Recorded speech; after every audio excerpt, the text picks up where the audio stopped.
یا ایھا الناس اتقوا ربکم الذی خلقکم من نفس واحدہ، اے پوری انسانیت اس اللہ سے ڈر جاؤ، اس رب کا تقوی اختیار کرو جس نے تم سب کو ایک جان سے پیدا کیا، یعنی سیدنا آدم علیہ السلام، وخلق منہا زوجہا، اور اسی جان سے اس کا جوڑا بنا دیا، یعنی سیدہ حوا۔ اس کانٹیکسٹ میں بخاری اور مسلم میں متفق علیہ حدیث ہے دونوں کتابوں میں کہ نبی صلی اللہ علیہ وآلہ وسلم نے فرمایا کہ عورت جو ہے وہ آدم کی ٹیڑھی پسلی سے پیدا ہوئی ہے، یعنی سیدہ حوا پیدا ہوئی حضرت آدم علیہ السلام کی پسلی سے، اور وہ جوڑا بن گیا ان کا، اور پھر اس جوڑے سے کیا ہوا، وَبَثَّ مِنْهُمَا رِجَالًا كَثِيرًا وَنِسَاءً، اور پھر ہم نے مرد و عورت کے اس جوڑے سے کثیر تعداد میں مرد اور عورتیں اس زمین کے اوپر پھیلا دی۔ اس کی تفصیل ہمیں قرآن و حدیث میں نہیں ملتی کہ یہ کس طریقے سے ہوا، البتہ سابقہ جو ہمارے پاس نالج ہے اسرائیلی روایات کی شکل میں جیوز اور کرسچنز کے ہاں، اس سے ہمیں تھوڑا بہت اس کا اشارہ ملتا ہے کہ حضرت آدم اور سیدہ حوا علیہم السلام ان کے ہاں ایک جوڑا صبح کے وقت پیدا ہوتا تھا اور ایک جوڑا شام کے وقت، اور وہ بڑے مختصر وقت میں جوان بھی ہو جاتے تھے، چونکہ اللہ نے اب سٹارٹ تو لینا تھا نا، سٹارٹ کے وقت تو کچھ نہ کچھ ایسی ایکٹیویٹی پرفارم ہونی تھی نا، اور پھر جو صبح کے وقت جوڑا ہوتا تھا نا اس کا کراس شام والے جوڑے کے ساتھ ہوتا تھا، یعنی صبح کے وقت جو لڑکا تھا اس کا نکاح شام والی لڑکی کے ساتھ، اور جو شام والا لڑکا ہے اس کا صبح والی لڑکی کے ساتھ، اس طرح کراس ہوتا تھا۔ اور جب یہ سلسلہ شروع ہو گیا اس کے بعد پھر اللہ تعالیٰ نے جو بہن اور بھائی والا رشتہ ہے، جو پہلے اس وقت میں ظاہر ہے کہ ایز اے لاسٹ ریزارٹ اس کو آغاز کرنے کے لیے وقتی طور پر حلال تھا، اس کو قیامت تک کے لیے حرام کر دیا۔ وہ ابدی حرمت والے رشتے کون کون سے ہیں وہ بھی سورۃ النساء میں آ جائیں گے۔ تو اس طریقے سے یہ معاملہ چلا، اور اسی کانٹیکس میں وہ قابیل اور حابیل کا واقعہ بھی ملتا ہے، وہاں پہ بھی ان کا کنفلکٹ اسی بات پہ ہوا تھا، اس میں میری ڈیٹیل ویڈیو ریکارڈڈ ہے، سورۃ المائدہ میں وہ واقعہ آئے گا تو انشاءاللہ اس پہ ہم گفتگو کریں گے۔ تو اللہ تعالیٰ فرماتا ہے کہ اس جان سے اس کا جوڑا یعنی سیدہ حوا کو پیدا کیا، اور کثیر تعداد میں پھر مرد و عورت اس زمین کے اوپر بسا دی اللہ نے۔ واتقوا اللہ، ڈر جاؤ اس اللہ سے، اس کا تقوی اختیار کرو۔ الذی تساءلون بہ والارحام، وہ اللہ کے جس کے ذریعے تم ایک دوسرے سے سوال کرتے ہو، یعنی جب معاملہ بالکل پھنس جاتا ہے تو آخر میں انسان کہتا ہے یار اللہ کے لیے جانا، اللہ کے لیے معافی، ٹھیک ہے اس کی غلطی ہے لیکن اللہ کا واسطہ۔ تو اللہ تعالیٰ فرماتا ہے تم اپنے جھگڑوں میں جب بالکل بے بس ہو جاتے ہو تو جس ذات کا حوالہ دے کر ایک دوسرے کو خوف دلاتے ہو کہ اللہ سے ڈرو، اس کے ساتھ یہ نہ کرو، اس اللہ کا تقویٰ پھر تم اختیار بھی کرو۔ یہ صرف ایک زبانی کلامی جملہ نہ ہو، جس طرح ہمارے اکثر لوگ یہ بولتے ہیں جی وہ جیڑی رات قبر ہی جی وہ باہر نہیں، جیڑی باہر ہے وہ قبر ہی نہیں، تو اس کے بعد تو یہ ہونا چاہیے کہ آج سے تم قبر کی تیاری بھی شروع کر دو۔ نہیں، یہ جملے وہ بدماش اور ہنڈے بول رہے ہوتے ہیں جو قاتلانہ حملے میں بچ جاتے ہیں، اور اس کے بعد ان کی کوئی لائف چینج بھی نہیں ہوتی۔ ہونا تو چاہیے اس کے بعد پھر وہ لائف بھی اس طریقے سے گزارے نا کہ آج کی رات اگر قبر میں چلے گی تو میں اللہ کو منہ بھی دکھا دوں۔ تو یہ ایک روایتی جملے ہیں، ایک علمی شہوت ہے کو پوری کر لے جب تک پریکٹیکلی آپ اللہ کو اکاؤنٹیبل نہیں ہوتے۔ تقوی مسند احمد میں حدیث ہے صحیح سند کے ساتھ، اللہ کے محبوب صلی اللہ علیہ وآلہ وسلم نے حجۃ الوداع پہ جو خطبہ دیا تھا اس میں یہ الفاظ بھی تھے، مسند احمد میں آئے ہیں کہ آپ صلی اللہ علیہ وآلہ وسلم نے فرمایا کہ لوگوں تم سب کے سب آدم کی اولاد ہو، اور آدم کو اللہ نے مٹی سے پیدا کیا تھا، کسی گورے کو کالے پر، کسی کالے کو گورے پر، کسی سرخ کو سیاہ پر، کسی سیاہ کو سرخ پر کوئی فضیلت حاصل نہیں ہے سوائے تقوی کے، جو یہاں پہ بار بار آ رہا ہے، جو اللہ سے جتنا ڈر گیا۔ سورۃ الحجرات میں بھی ہے نا، ان اکرمکم عند اللہ اتقاکم، تم میں سے اللہ کے حضور مرتبے والا وہ ہے جو پرہیزگار ہو، اللہ سے ڈرنے والا ہو، یعنی کسی کے نسب کی بنیاد پہ اس کو فیصلہ نہیں ہونا۔ ہاں اگر نسب اس کا اچھا ہے اور اعمال بھی اچھا ہے تو پھر نسب ظاہر ہے وہ پھر ویلیو ایڈیشن کر دے گا، پھر سیدہ فاطمہ ہی جنتی عورتوں کی سردار ہوں گی جو بخاری مسلم میں آیا، پھر سیدنا حسن و حسین ہی جنتی نوجوانوں کے سردار ہوں گے جو جامعہ ترمذی کے اندر آیا اور مسند احمد کے اندر۔ لیکن پہلی چیز ہے کہ عمل بھی درست ہوئے۔ صحیح مسلم میں حدیث ہے، نبی علیہ السلام نے فرمایا جس کے عمل نے اسے پیچھے چھوڑ دیا اس کا نسب، اس کا خاندان اسے آگے نہیں کر سکتا۔ ہاں جس کے نسب نے اسے، جو عمل نے اس کو پیچھے نہیں چھوڑا، عمل اس کے درست ہے تو پھر اس کا نسب اسے فائدہ دے گا۔ تو ہم ایکسٹریم رویوں پہ نہیں ہیں، ہم نسبت کو مانتے ہیں، لیکن نسبت یہ نہیں ہونی چاہیے کہ ہو سید اور سب سے زیادہ جو ہے وہ سوٹے بھی وہی لگا رہا ہو، پھر تو اس کی عزت نہیں ہوگی جب تک اس کے اعمال نہیں ہوں گے۔ اس پہ بھی میرے یوٹیوب پہ ایک ویڈیو ہے، کیا سارے ہاشمی سید جو ہیں ان کا احترام کیا جائے؟ تو یہ دیکھنا ہوگا کہ وہ سید ہونے کا حق بھی ادا کر رہے ہیں، نہیں صرف دعویٰ کرنے سے نہیں. تو اس مسند احمد کی حدیث میں الفاظ ہیں کہ کسی گورے کو کالے پر، کالے کو گورے پر، سرخ کو سیاہ پر، سیاہ کو سرخ پر کوئی فضیلت نہیں سوائے تقویٰ کے. تقوی کی بنیاد پہ اللہ تعالیٰ قیامت والے دن نوازے گا. تو یہاں پہ بھی آپ دیکھیں سٹارٹ ہوا یا ایھا الذین آمنوا اتقوا ربکم، اپنے رب سے ڈرو، اس کا تقوی اختیار کرو.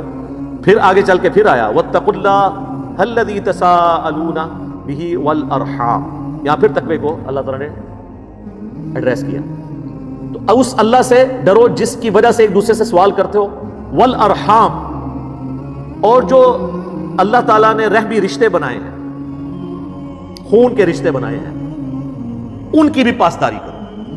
یعنی اللہ سے ڈرتے ہوئے جس طرح ایک دوسرے کو سوال کرتے ہو، اللہ ہی سے ڈرتے ہوئے ارحام کا بھی خیال رکھنا ہے، رحمی رشتوں کا. یعنی یوٹرس رحم کہا جاتا ہے عربی میں. تو یعنی ماں کے رشتے سے یا باپ کے رشتے سے جو تمہارے رشتہ دار ہیں ان کا بھی خیال رکھنا ہے. قطع رحمی نہیں، صلہ رحمی. بخاری اور مسلم دونوں میں حدیث ہے، جب اللہ تعالیٰ نے صلہ رحمی کو پیدا کیا تو فرمایا کہ جو تجھے جوڑے گا میں اس سے اپنا تعلق جوڑوں گا، اور جو تجھے توڑ دے گا میں اپنا تعلق اس سے توڑوں گا. اور ایک اور حدیث ہے بخاری اور مسلم دونوں میں کہ نبی علیہ السلام نے فرمایا کہ قطع رحمی کرنے والا شخص جو ہے وہ جنت میں داخل نہیں ہوگا.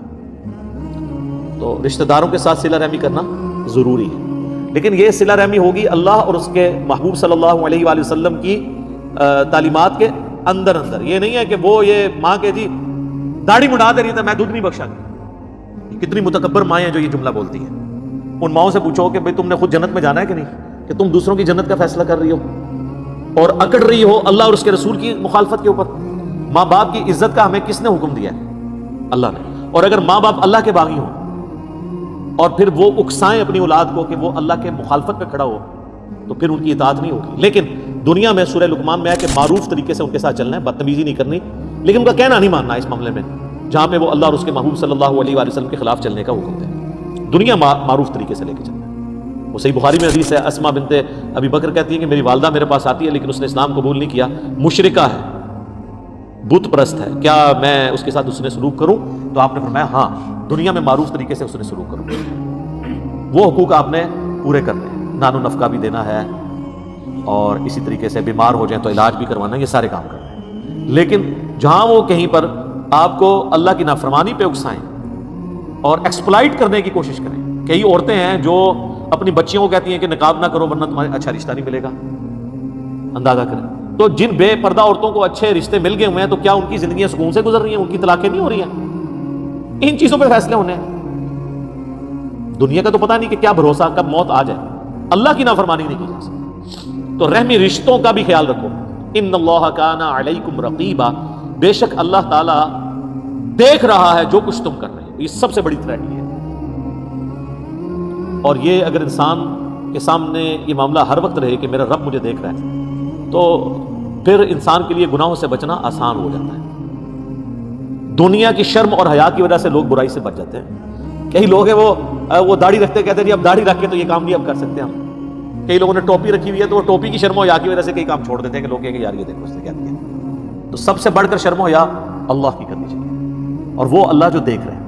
باقیوں کا دیکھنا تو میٹر نہیں کرتا، وہ سزا بھی نہیں دے سکتے، اور اللہ وہ دیکھنے والا ہے کہ اگر وہ سزا کا فیصلہ کر دے تو کوئی چھڑا نہیں سکتا. یہ بات ہے. اور اگر وہ چھوڑنے کا فیصلہ کر دے تو کوئی پکڑ نہیں سکتا. یمسسک اللہ بضر فلا کاشف لہ الا ہو، اگر اللہ کسی کو پکڑ لے تو اس کے سوا کوئی نہیں چھوڑ سکتا. وَإِن یمسسک بخیر، اور اگر وہ خیر کا ارادہ کر لے فلا راد لفضلہ، اس کے فضل کو کوئی ٹال نہیں سکتا. تو اس اللہ کو اپنے سامنے رکھو. اس کانٹیکس میں وہ حدیث جبریل بڑی مشہور ہے، بخاری مسلم دونوں میں ہے، اور مسلم میں کتاب الایمان چیپٹر میں پہلی حدیث ہی یہی ہے. پہلی 92 روایتیں تو مقدمے کی ہیں، 93 نمبر حدیث جو مسلم شریف میں ہے نا، حدیث جبریل بڑی ڈیٹیل ہے. اس میں حضرت جبریل نے انسانی شکل میں آ کے جب مختلف سوال کیے تو ایک سوال اس میں یہ تھا کہ فرمائیے کہ احسان کیا ہے. تو آپ صلی اللہ علیہ وآلہ وسلم نے فرمایا احسان کا درجہ یہ ہے کہ تم نماز اس طرح پڑھو، اللہ کو اس طرح یاد کرو گویا کہ تم اپنے رب کو اپنے سامنے دیکھ رہے ہو. اور اگر یہ تصور نہیں کر سکتے تو کم از کم یہ تصور رکھو کہ اللہ تمہیں دیکھ رہا ہے. اچھا، اس کا بعض لوگوں نے نا، یہ تو ایک بات ہو رہی تھی اصطلاحاً سمجھانے کے لیے، وہ اس کو بالکل لفظی معنوں میں لے گئے جی. کئی لوگ جو ہیں وہ نماز اس طرح پڑھتے ہیں کہ اللہ ان کو نظر آ رہا ہوتا ہے. اس کا ساتھ لینا دینا ہی کوئی نہیں ہے. مراد یہ ہے کہ جیسا کہ تم اللہ کو اگر سامنے دیکھو نا تو تمہاری توجہ کسی اور کی طرف نہیں جائے گی. بالکل اس طریقے سے تم نماز پڑھتے وقت پوری کنسنٹریشن سے نماز پڑھو. اس کا یہ مطلب نہیں تھا کہ واقعی کو دیکھ سکتا ہے نماز کی حالت میں اللہ کو, اور اگر یہ تصور نہیں تو کم از کم یہ تصور تو رکھ سکتے ہو کہ اللہ تمہیں دیکھ رہا ہے. یہ جو آیت ہے نا جی پہلی سورہ نساء کی جو ہم نے کور کی, یہ نبی الاسلام کے جو خطبے ہوتے تھے نا ان میں بھی آپ یہ آیت پڑھا کرتے تھے. صحیح مسلم میں ایک بڑی لمبی حدیث ہے. کچھ غریب مسلمان آئے, نیو مسلمز, بعض کے پاؤں میں جوتیاں بھی نہیں تھی, کپڑے بھی پھٹے پرانے تھے. نبی الاسلام نے ان کی حالت دیکھی تو آپ کے چہرے کا رنگ جو ہے وہ متغیر ہو گیا. آپ نے لوگوں کو جمع کیا مسجد میں اعلان کروا کے, اور مسجد میں آپ نے ممبر لگا کے خطبہ دیا, اور خطبے کا سٹارٹ ہی آپ نے اس آیت سے کیا, سورۃ النساء کی آیت نمبر 1, یا ایھا الناس اتقوا ربکم الذی خلقکم من نفس واحدہ. یعنی بتانا تھا کہ یہ جو اب نئے مسلمان آئے ہیں یہ بھی تمہارے باپ آدم کی اولاد میں سے. اور پھر آپ نے اس کے بعد سورۃ الحشر کی وہ آیت تلاوت کی کہ اے ایمان والو اللہ کا تقوی اختیار کرو اور ہر جان دیکھے کہ اس نے آگے کے لیے کیا عمل آگے بھیجا ہے, اللہ کی راہ میں صدقہ خیرات کر کے. یہ آیات سے آپ نے مسلمانوں کو موٹیویٹ کیا, پھر ترغیب دلائی کہ اللہ کی راہ میں خرچ کرو. تو لوگ اپنے اپنے گھروں کو گئے, جتنا ہو سکا لوگ اپنے گھروں سے لانا شروع کر دیا انہوں نے. ایک انصاری گھر گیا اور اس نے اتنا بڑا بورا ساز و سامان کا بھرا ہوا لا کے مسجد کے سین میں رکھا سب سے پہلے. اس کو دیکھ کے باقی لوگوں کو بھی حوصلہ ہوا کہ یار یہ تو بیچارہ ایک لوور کلاس کا آدمی تھا, یہ اتنا کچھ اٹھا کے لے آیا. تو لوگ اپنے گھروں کی طرف گئے اور لا کے مسجد میں ڈھیر لگ گیا سامان کا.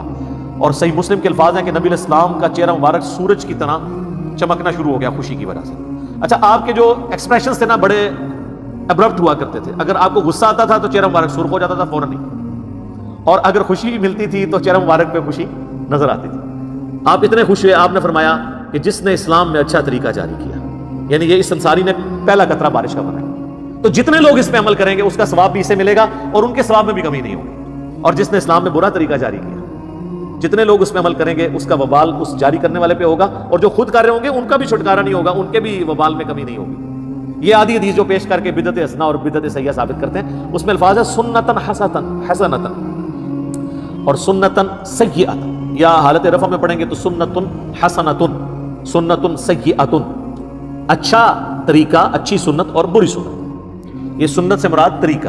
تو اسلام میں اچھے طریقے جاری جو کرتا ہے اس کو ثواب ملتا ہے بشرطے کہ دین نہ بدلے. جس نے امام بخاری امام مسلم نے کتابیں لکھی, حضرت ابوبکر عمر عثمان علی نے تو کوئی کتاب نہیں لکھی حدیث کی.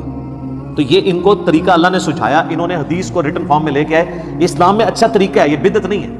بدعت تب ہوتی جب اس میں دین وہ سکھایا جاتا جو بابوں کا ہوتا. اس میں تو امام بخاری اپنی بات ہی نہیں کرتے, تو سند پہنچاتے ہیں نبی الاسلام تک. تو یہ اچھا طریقہ اور اچھی بدعت, اس میں فرق سمجھیں. بدعت چاہے اچھی ہو یا بری ہو, وہ بدعت ہوتی ہے اور اس پہ وبال ہے. سنت جو ہے, اب جس طرح میں کہتا ہوں یہ کیمرے میں ریکارڈنگ ہو رہی ہے, اچھا طریقہ ہے. یہ گھڑی, اس کی بنیاد پہ نمازوں کی ٹائمنگ مسجد میں سیٹ کرنا, کس طرح ہمارا ٹائم ٹیبل اور شیڈیول جو ہے وہ ایڈجسٹ ہو جاتا ہے, یہ اچھا طریقہ ہے. مسجد میں ایئر کنڈیشن لگانا, اچھے قالین بچھانا, یہ اچھا طریقہ ہے. حج کرنے کے لیے ہوائی جہاز پہ جانا, یہ اچھا طریقہ ہے. یہ اچھی بدعت نہیں ہے, طریقہ ہے. بدعت تب ہوتی جب حج کے ارکان یا نماز کے ارکان اس میں کوئی تبدیلی لے آتا. تو یہ سپورٹیو چیزیں, جو دین کو سپورٹیو چیزیں جو ہیں وہ بدعت نہیں ہوتی, اچھے نئے طریقے ہوتے ہیں. ہاں, دین کو کوئی بدل دے, کوئی فجر کی 2 کے بجائے 3 رکھتے پڑے اور کہ جی خیر ہے ایک فالتو ہی پڑی ہے, وہ 3 بھی 0 سے ملٹیپلائی ہو جائیں گے کیونکہ وہ نبی کے طریقے سے ہٹ جائیں گے صلی اللہ علیہ وآلہ وسلم.